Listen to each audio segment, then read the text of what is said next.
আপনি কি ওই মাকড়সার জাল দেখতে পাচ্ছেন? মাকড়সারা ভীষণ পরিশ্রম করে এটা তৈরি করে। নিজের শরীরের রস দিয়ে এই জাল বোনে। আপনি কি এটার উদ্দেশ্য জানেন? আসলে মাকড়সা এই জালে ছোট কীটপতঙ্গ ধরে তাদেরকে খাদ্যরূপে গ্রহণ করে। কিন্তু আপনি কি এই কথা জানেন যে একদিন মাকড়সা নিজেই নিজের জালে জড়িয়ে মৃত্যুবরণ করে থাকে? বলুন, কি করেন আপনি এই জাল দেখতে পেলেই মুছে ফেলেন এর অস্তিত্ব, তাই না? তেমনি অন্যদিকে পাখির বাসা। পাখিরাও ভীষণ পরিশ্রম করে এটা তৈরি করে। কিন্তু যদি পাখি একদিন এটা ছেড়ে চলে যায়, তাহলেও লোকে এটা নষ্ট করে দেয় না। কারণটা কি? এর কারণ হলো এর নির্মাণ জীবন সঞ্চারের জন্য করা হয়েছিল, নষ্ট করার জন্য নয়। তাই মনে রাখবেন, জীবনে আপনার পরিশ্রম যতই বেশি হোক না কেন, যদি আপনার লক্ষ্য শুভ না হয়, তাহলে আপনারও বিনাশ নিশ্চিত। তাই সৃজন করতেই থাকুন আর মুগ্ধ হয়ে বলুন, রাধা রাধা।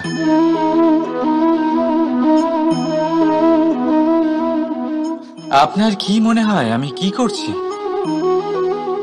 আপনি বলবেন আমি প্রদীপ জ্বালাচ্ছি। সঠিক। কিন্তু প্রশ্ন হচ্ছে যে আমি কি আপনাকে বলেছি যে একে প্রদীপ বলা হয়? না। এই প্রদীপ কি নিজেই নিজের পরিচয় আপনাকে দিয়েছে? না। তাহলে আপনি কি করে জানলেন যে একে প্রদীপ বলা হয়? উত্তর হচ্ছে প্রকাশ।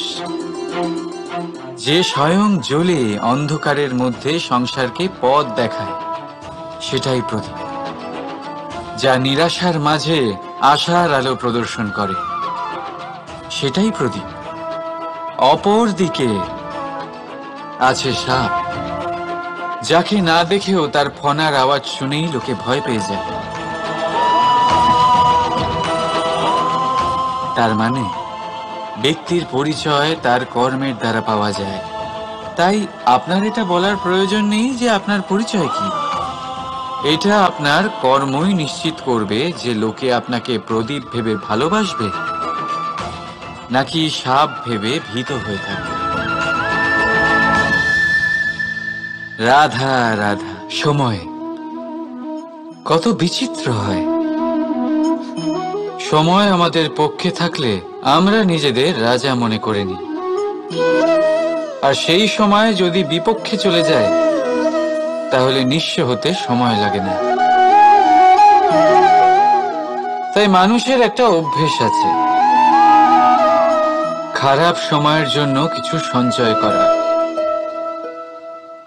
আত্মীয়, বন্ধু খারাপ সময় পাশ থেকে সরে যায়। যশ, মান প্রতিকূল সময় চিরস্থায়ী হয় না। তাই মানুষ মনে করে অর্থ সঞ্চয় করাই শ্রেয়।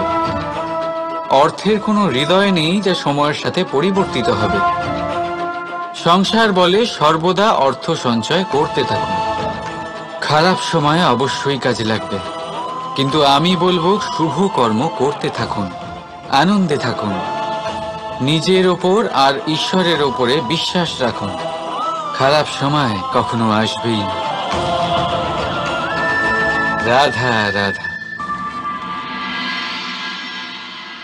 প্রকৃতি মানুষকে এক বিশেষ শক্তি দিয়েছে, অন্য জীবের থেকে বেশি শক্তি দিয়েছে। স্মরণ শক্তি। এই শক্তি মানুষকে অন্য জীবের থেকে ভিন্ন করে, ইতিহাস রচনা করার প্রেরণা দেয়, জ্ঞানকে বংশানুক্রমে এগিয়েও নিয়ে যায়। আর যারা ভুলে যান, অধিকাংশ সময় তারা উপহাস আর দয়ার পাত্র হয়ে যান। কিন্তু এটাই কি প্রকৃত রূপে সত্য? না। এই স্মরণ শক্তি মানুষের বিকাশে সব থেকে বড় বাধা হয়ে দাঁড়ায়। তার মনকে দূষিত করে দেয়। খারাপ অভিজ্ঞতা, কারোর করা বিশ্বাসঘাতকতা, কারোর কটাক্ষ বেশিরভাগ মানুষই ভুলতে পারেন না, আর তারপর প্রতিশোধ নিতে উদ্যত হন। প্রথমে সময় নষ্ট করেন প্রতিশোধের প্রস্তুতিতে, আর তারপর সময় নষ্ট করেন প্রতিশোধ নেওয়ার সুযোগ খুঁজতে। যদি সন্তুষ্টি পেতে চান, যদি জীবনে আনন্দ পেতে চান, তাহলে স্মরণ শক্তির সদ্ব্যবহার করুন। নিজের স্মরণ শক্তিকে চালনা করুন শুধুমাত্র ভালো কথা আর ভালো স্মৃতির দিকে। জীবনে আনন্দ পাবেন। রাধা রাধা। মানুষ নিজের পরিবারের জন্য কত কিছুই না করে, দিন রাত পরিশ্রম করতে থাকে যাতে তার পরিবারের প্রয়োজন পূরণের জন্য অর্থ রোজগার করতে পারে। কিন্তু শুধু অর্থ রোজগার করাটাই কি যথেষ্ট? আপনি বলবেন, হ্যাঁ নিশ্চয়ই, অর্থ দিয়ে সব কিছু পাওয়া যায়, বিদ্যা পাওয়া যায়, বাড়ি পাওয়া যায়, ওষুধ পাওয়া যায়, আর কত কিছুই না পাওয়া যায়। এইসব একটা পর্যায় পর্যন্ত সঠিক, কিন্তু একটু মন দিয়ে ভেবে দেখুন, যখন কোনো শিশু অসুস্থ হয়ে পড়ে তখন সে ওই তিক্ত ওষুধ কেন খেয়ে নেয়? এই জন্য কারণ ওর পিতা সেই ওষুধ অর্থ দিয়ে কিনেছে? না, বরং এই জন্য কারণ তার পিতা যে তার সামনে দাঁড়িয়ে, তার ওপরে তার বিশ্বাস আছে। বিশ্বাস আছে যে উনি তার কিচ্ছু হতে দেবেন না। এই বিশ্বাস, এই সংস্কার, এই শিক্ষা কখনো অর্থ দিয়ে পাওয়া যায় না। এটা পাওয়া যায় সেই সময় থেকে যা মাতা পিতা তাদের সন্তানের সাথে কাটিয়েছেন। তাই জীবনে অর্থ অবশ্যই উপার্জন করুন, কিন্তু নিজের পরিবারকেও সময় দিন, আনন্দ পাবেন। রাধা রাধা। বিরোধিতা এমন এক শব্দ যা শুনে আমরা সবাই ভয় পেতে থাকি। যদি কেউ আমাদের বিরোধিতা করে তা আমাদের সহ্য হয় না। আমরাও কারোর বিরোধিতা করে কোনো শত্রুতা করতে চাই না। এই ধরনের ভাবনা আমাদের মনে আসতেই থাকে। কিন্তু বিরোধিতা, এই শব্দ আপনার শান্তির জন্য, আপনার সুখের জন্য কতটা গুরুত্বপূর্ণ তা আপনারা জানেন না। তাই যদি কাল এসে কেউ আপনার বিরোধিতা করে, তখন সবার আগে নিজেকে যাচাই করুন। আপনি কি ভুল করেছেন? আপনার দোষ কি? নিজের মধ্যে কি ত্রুটি আছে সেটা বোঝার চেষ্টা করুন, নিজেকে সংশোধন করার চেষ্টা করুন। তারপর দেখুন, বিরোধিতার এই আগুন আপনাকে স্বর্ণ থেকে কুন্দন বানিয়ে তুলবে। বলা হয় এই সংসারে খারাপ বেড়েই চলেছে, কিন্তু তার কারণ এ নয় যে খারাপ মানুষ বেড়ে চলেছে। তার কারণ হলো যে ভালো মানুষ, যাদের ভালো চিন্তা, ভালো বিচারধারা আছে, তারা খারাপের বিরোধিতা করতে পারে না। যদি আপনার সম্মুখে কোনো খারাপ কর্ম হয়, তাহলে তার বিরোধিতা করতে সংকোচ করবেন না, কারণ বিরোধিতার এই আগুন মন্দকে পিছুপা হতে অবশ্যই বাধ্য করে। রাধা রাধা।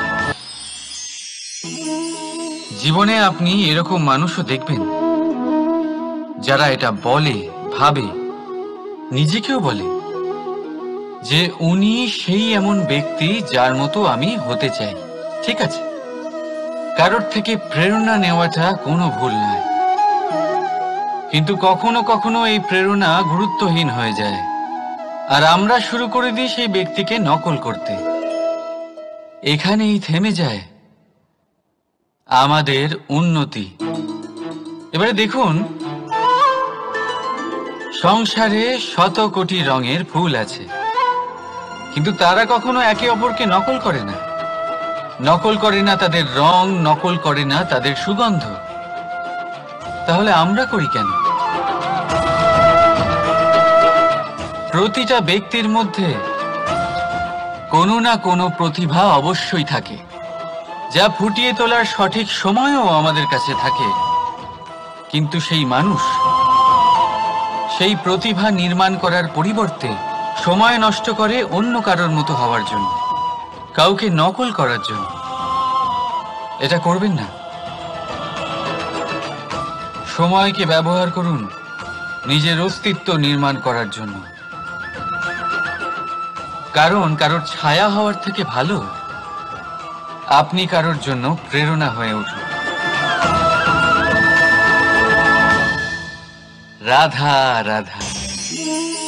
আমরা সকলে পাথুরে রাস্তা এড়িয়ে চলি, কারণ এই পথের পাথর আমাদের যাত্রা আরো কঠিন করে তোলে, আমাদের পা আহত করে দেয়। কিন্তু একটা গুরুত্বপূর্ণ কথা আমরা ভুলেই যাই, এই কঠিন পথই না শুধু আমাদেরকে নিজেদের দুর্বলতার সাথে পরিচয় করায়, বরং আমাদের শক্ত হওয়ার প্রেরণাও দিতে থাকে। সময়ের সাথে ঠিক এমনটাই হতে থাকে। সবাই ভালো সময়ের অপেক্ষা করতে থাকেন, ভালো সময়ের জন্য পরিশ্রম করেন, তার জন্যই চিন্তা করেন, কিন্তু ভুলে যান যে ভালো সময় বহুবার আমাদের বিবেক নষ্ট করে দেয়। সেখানেই খারাপ সময় আমাদের বুদ্ধিকে সঠিক পথে চালিত করে। রাধা রাধা। ঘোড়াকে যতই প্রশিক্ষণ প্রদান করুন, তার মুখে লাগাম তো পরাতেই হবে। একজন ভালো চালক সেই ঘোড়ার লাগাম মাঝে মাঝে টেনে ধরে, তাকে সঠিক পথে চালিত করতে, যাতে সেই ঘোড়া দিকভ্রান্ত না হয়। এবার একটু ভাবুন, ঠিক এরকমই হয় আমাদের মন।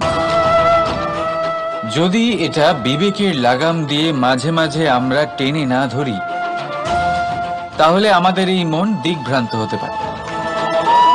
আর যদি আপনি আপনার লক্ষ্যে পৌঁছতে চান, তখন মনের এই লাগাম মাঝে মাঝে আপনাকে অবশ্যই টেনে ধরতে হবে, কারণ বিবেকের এই পথ প্রদর্শনই আপনাকে ভালোভাবে আপনার লক্ষ্যে পৌঁছে দেবে। মনে রাখবেন, আর আমার সাথে ভালোবেসে বলবেন, রাধা রাধা। আপনি কখনো জাঁতা কল দেখেছেন? তাতে গম পেষা হয়। গমকে এমন ভাবে পেষা হয় যাতে আমরা তা খেতে পারি, জীবিত থাকতে পারি।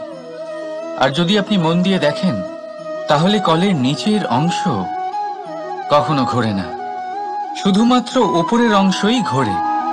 আর তবেই তা গম পিষতে পারে, আর তবেই রুটি তৈরি হতে পারে।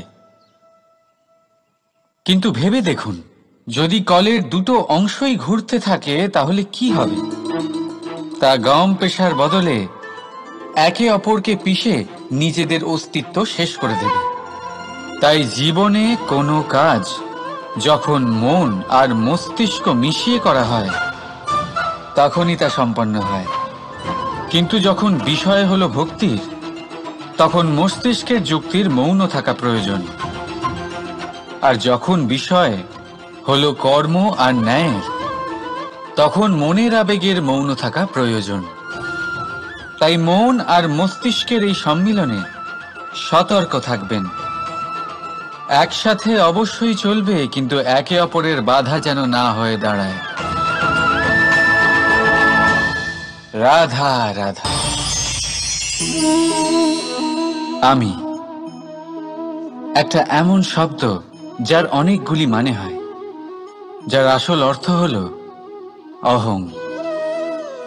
যদি আপনি কথা বলেন সৃষ্টির নির্মাণ নিয়ে, তাহলে আমি ব্রহ্মদেব হয়ে সৃষ্টির নির্মাণ করবে।